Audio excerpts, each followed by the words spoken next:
Sketches of Life, the CEO and the Call Girl. Mr. Daniels is winding down in his fancy upscale hotel room at the end of a long day of meetings. He's wearing his pants but only a t-shirt. He's sitting and relaxing in a chair, watching the sporting news on TV.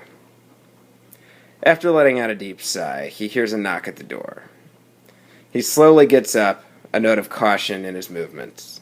He puts on a sweater, then answers the door by opening it very slowly. We gradually see a really attractive, really hot, elegantly dressed prostitute at the door. Her name is Cheyenne. Mr. Daniels is momentarily distracted by how attractive she is. Without asking her any questions, he allows her to drift into his room. He backs up to give her space. She takes off her long coat and tosses it on the closest chair, along with her purse. She's wearing a very small, very revealing black dress underneath. Though she's a few inches shorter than Mr. Daniels, she still looks very statuesque. His demeanor is welcoming. "Wow. So, what's your name?" "I'm Cheyenne," she says. "You look stunning." Daniels just stands there, not moving, not doing anything, powerless. "I've been sent here to do whatever you want." "And what do I want to do?" Daniels asks. "Me," she says. "There's no debate there." "Perhaps you'd like me to take off my clothes." Somehow that does make sense. Yeah, that makes perfect sense. "What should I start with?" Hell of a question. What do you usually start with in these kinds of situations? "My shoes." "Oh no, not today. Those are staying put. Those are staying right where they are for a while. Just out of curiosity, dear, you are a most welcome surprise this evening, but I am curious as to who sent you." "A friend concerned for your health."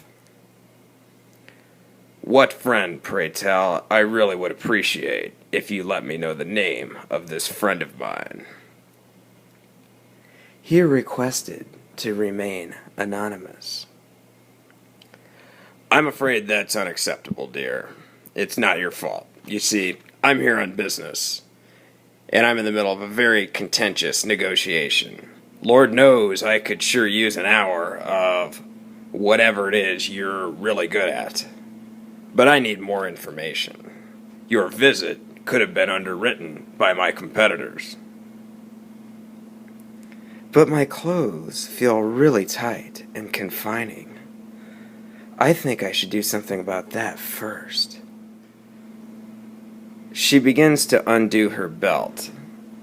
Daniels takes decisive action and with a firm grip grabs her hand to halt her progress. "Hold on a minute, dear. Not that I don't want you to continue really badly, but we have to figure this out first. Please, who sent you?" "Mr. Jonathan Kendall from Denver called me and asked that I take care of you this weekend." "John did? How considerate of him. So tell me, have you worked with Mr. Kendall before? How would he know to call you?" "Of course. He has an account with us." "He has an account? And who, pray tell, is us?" "We have a professional services collective." "So are you a corporation or an LLC?" "A what? A corporation? I'm not sure." "Look, you may want to check with your state law, but I think that an LLC would be best unless your services qualify as professional services and allow for special tax treatment. Oh my God, I am so sorry. My mistake. I am not familiar with these types of transactions, and it's just the manager and me. We go through this legal stuff all the time. We have to make these kinds of decisions. I am so sorry. This is just a reflex. I really do not mean to be killing the mood here. I can still take off my dress if you'd like. Absolutely. I'd love for you to take off your dress. No question about it. But first, I need to give you a brief lesson in executive insurance policies so that you won't be offended by my next question.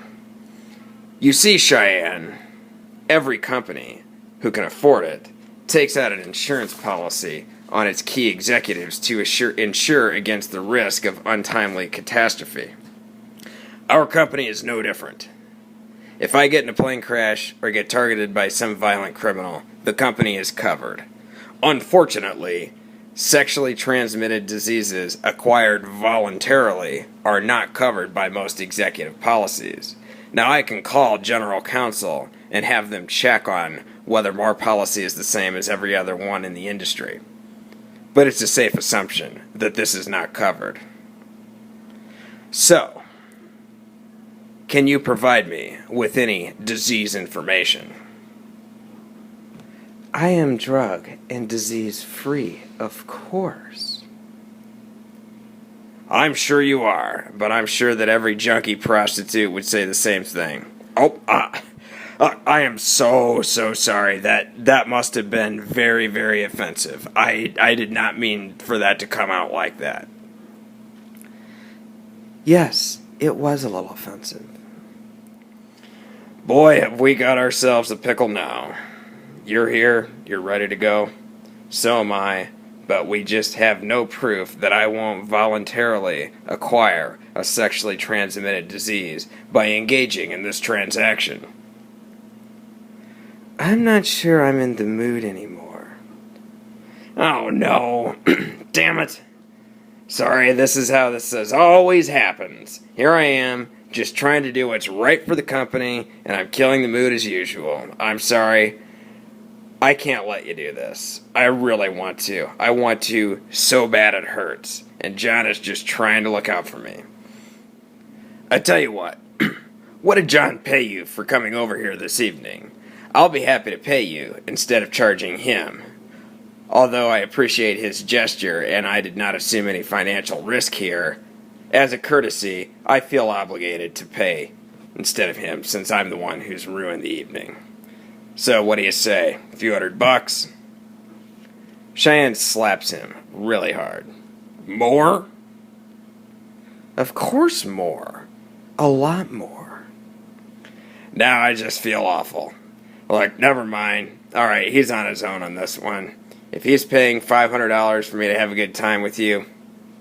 Cheyenne slaps him again, even harder. More than that? Of course.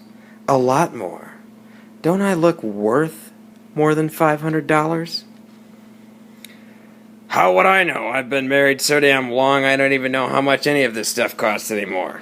Whatever the cost is, I'm sure that you've earned the right to be one of the most expensive money can buy. I'm sure you're in the top percentile, I guarantee you. Whatever that dollar amount is. But I'm just been so wrapped up in my career for so long, this is really not part of who I am. Well, thank you. That's perfectly all right. I appreciate your sentiment, and I am one of the most expensive that money can buy. One other question, Daniels asks.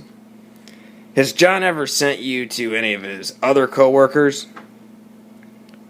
Not that I can think of. He does visit a couple times a year, and when he's here on business, he's a very good customer. That's good to know. One tip, though, for future reference. It would have been more reassuring if you had just lied and said that he never laid a finger on you. I don't know how other guys are, but John knows that the king eats first. Well, looks like it's the easiest $1,000 you've ever earned? It's way more than 1,000, but you seem very sweet, so I don't want to smack you anymore. Cheyenne takes her purse and puts her coat on. You can't get in trouble for giving me a spanking on my way out, can you? Daniels looks very excited for a second, then looks down at his right hand. He deflates and puts his hand back at his side. You've, never met my wife.